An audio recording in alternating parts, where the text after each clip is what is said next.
Honestly,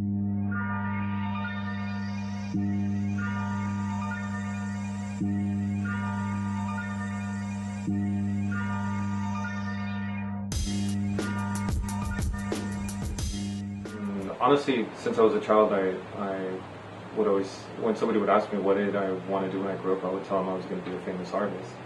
I don't know. I guess that might be a little strange, but but yeah. So I did a lot of graphic design work for about 15 years, which heavily influenced my artwork. On top of a lot of kind of socioeconomic and cultural, political things that really inform my work. But on top of that, there's a very distinct graphic nature to it, and that comes from my years of training in printing and kind of pre-press stuff. So a lot of learning how to layer colors and hard edge painting and doing a lot of different things. And so that's kind of what influenced my work.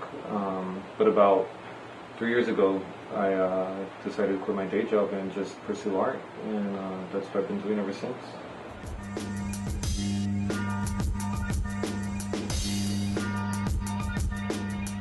I don't know. I don't know other people's experiences, but in my neighborhood, there was no such thing as any kind of art classes. You know, there really wasn't. It wasn't in the curriculum. It wasn't. There was no resources for it. There was no cultural centers. There were no museums. There were no trips to museums. There was none of this. There was a whole world that I didn't even know existed. And it was one of those things I didn't even know what I didn't know. And no one had ever told me that I could be an artist. I just knew that's what I wanted to do was make art. You know, and it was until I, you know, whatever, a lot of youth growing up in those neighborhoods. I mean, I consider myself extremely lucky. Statistically, you know, I didn't end up with some dead-end job, you know, and some I mean, some people that's what they wanted. You know, they just want the little house. They want, you know, I don't know, a dog and a cat and a wife and, you know, or a husband or whatever, and they're happy with that. But I couldn't do that. That's not what I wanted, you know. And I mean, that it's not that I didn't want that, but I had bigger dreams than that, you know. And so I know that I was very unhappy with things, and you know, growing up where there's a lot of violence, a lot of prejudice, a lot of just so many things, police brutality, drugs, gangs, like so many different things. You don't. That's your world. You don't really understand what's going on, and so what happens is you lash out a lot of times. And so by the time I was 15, I was pretty angry, and I ended up getting kicked out of school at 15, and that actually turned out to be the best thing that could have happened to me. And one thing was that it was very traumatic, because for the first time I understood, oh wait, I'm really messing up my life. You know, I'm the one that's doing it. It's not my environment. It's not these things. It was time for me to take responsibility for who I was and for my actions.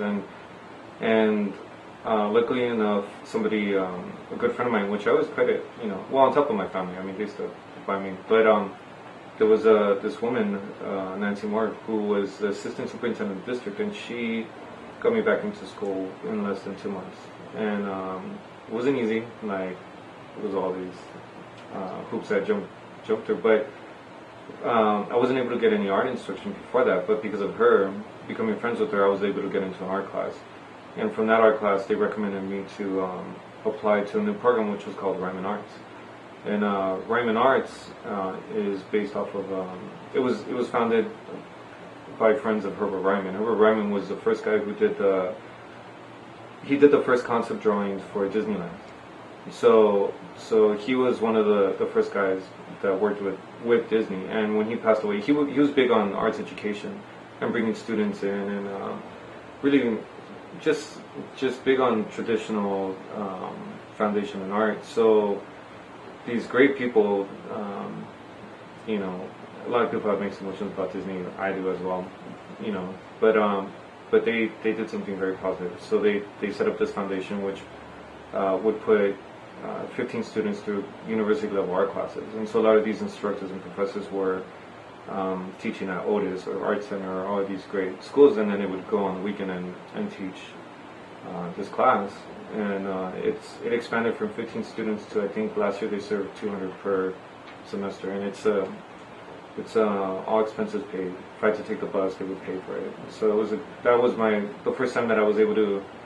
That was the first time that somebody told me, I'm a professional artist, and they would come in with their slides and say, this is what I do and this is how I make a living. And before that, that possibility didn't really exist in my world, in my reality. So it was nice to have these great artists like Ken Twitchell, or these amazing artists come in and tell us that, when we're 15, and that's when my life completely turned.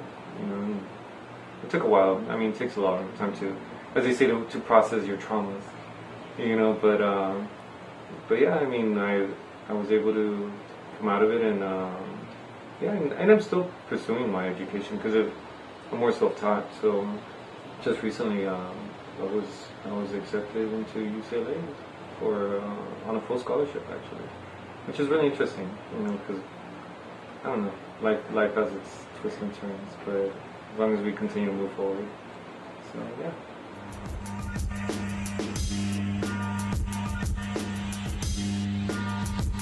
I primarily work on wood, and so I do mixed media on wood, a lot of kind of sculptural elements, because I do a lot of cutouts on wood, and I primarily use acrylic and aerosol because of stenciling, but it's a lot kind of this style. But yeah, again, it's really informed by the graphic nature, so I use a lot of different techniques for stenciling, and just kind of whatever I could get my hands on. Having that background in design and pre-press and stuff like that, I'm definitely not a purist. I'm about the finished product, and apparently I've been told I have OCD tendencies, so just I want it as perfect as possible. So I'll use pretty much anything to get it that way. But yeah, and at the same time I use a lot of reclaimed wood, a lot of so many different things, just whatever it is that I find in my neighborhood or whatever, which I love the distressed look on the wood and the warmth of wood a lot more than the canvas. So I do a lot of that. Some traditional painting, but that's more personal. A lot of the stuff that I do for galleries and things of that sort are more the hard edge painting.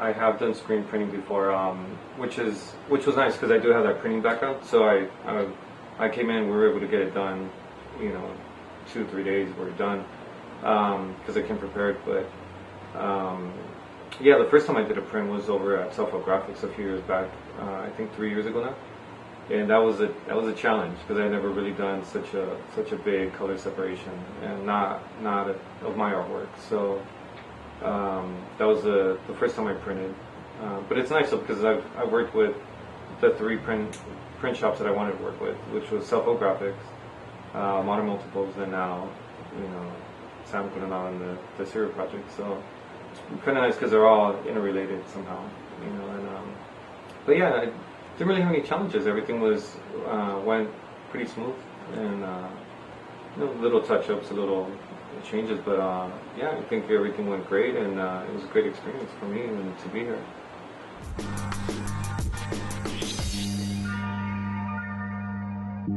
Okay. This image specifically is well, the title is Flores para Juarez, and what's behind it is the city seal for Juarez, and so you could see it poking out, and what happened was a friend of mine asked me to participate in a Day of the Dead show, and I didn't like doing too much Day of the Dead. Even though culturally it was important to me, it just felt like it was so trendy. So I wanted to do something really meaningful when I did it. So I did, this homage to the women of Juarez, as I'm sure everybody knows what's been going on. But yeah, and also it was important for me because the model was a friend of mine, or is a friend of mine, and she was is a very strong woman, and I had witnessed a lot of abuse growing up. Both well, as most people do, they don't like to talk about things, but she would open up to me, and there was a lot of things. So I thought it was really good because I don't like, even though I take on a lot of difficult subjects. That's just the nature of things. We have our challenges in our community, and it's not, for me, it's not about denying something and trying to be happy. To me, it's about embracing it and facing it, and then come out the other end happy. You know, it's very different. I guess that's the whole point of processing something. And so to me, it's finding the beauty in that struggle. You know, and so she was a very resilient person and very strong. And so I thought it was good to show that end of it. You know, with this very strong female figure.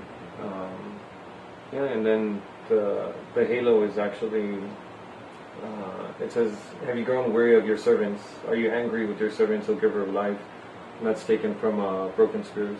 From it's a poem from the time of conquest from central Mexico, and I thought it was a good time as far as, you know, when the city was destroyed, Tenochtitlan.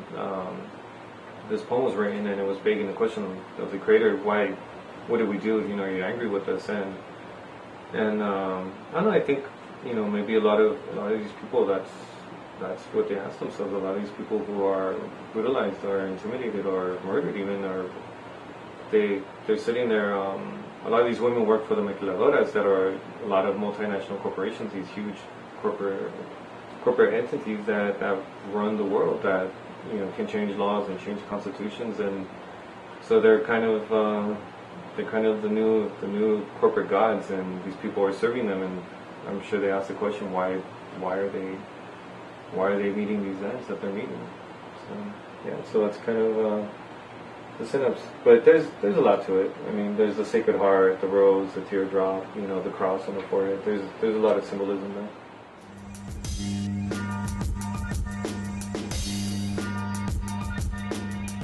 I don't know. I don't know. It's been a hell of a ride so far. So I'm just looking at what this will do. I mean, I'm always about growing, you know, and expanding, and I never want to become complacent. So I think I felt as if I reached where I wanted to be, where I was really comfortable, and I didn't like it.